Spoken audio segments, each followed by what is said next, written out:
However, not everyone is ready to sign up to get the vaccine, including some on the front lines of the COVID fight. And for that story, we want to bring in Contessa Brewer, who joins us with more. Contessa, good morning. Andrew, good morning to you. Yeah, not everybody who can get the vaccine in coming weeks will want to. Here in New York City, firefighters are on front line every day. The Uniformed Firefighters Association union surveyed its members, and 55% said they would not get the vaccine, and the city won't force them to. We just hope they make an informed choice. That's really what it comes down to, an informed and educated choice, and they have to do what's best for themselves. So the union says the real challenge here is communications and education.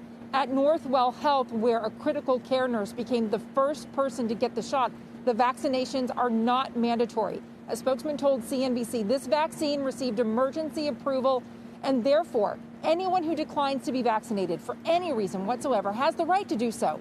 We believe in the science behind this vaccine and that it will shorten the COVID-19 pandemic, but it will be our employees' right to choose whether to get vaccinated or not. That's an important distinction here because hospitals and nursing homes often require their staff to get, say, an annual flu vaccine.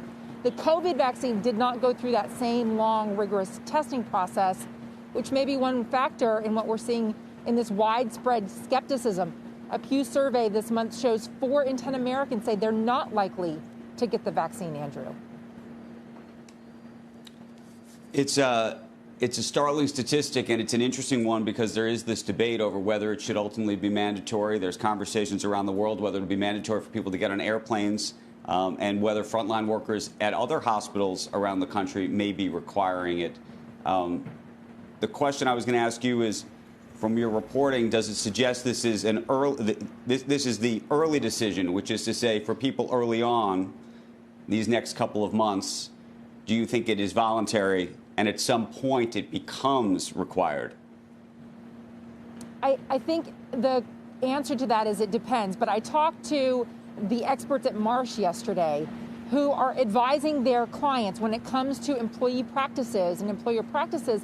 There could be liability issues at stake for employers who twist the arms of their employees to get vaccinated or try somehow to force them to do it.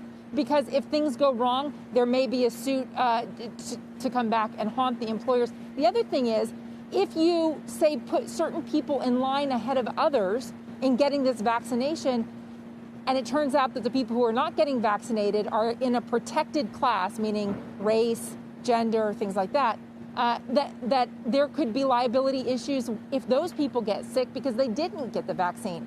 So there's a lot of navigation that employers have to do here. Right now, Marsh is advising its clients use coaxing, use motivation, use reward, use a lot of education campaigns to try and get your employees to look out for themselves.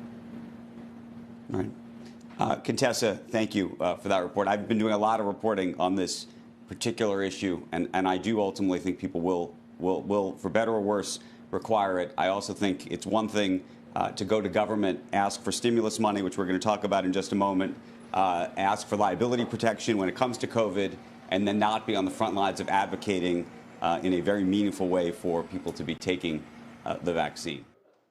Shepard Smith here. Thanks for watching CNBC on YouTube.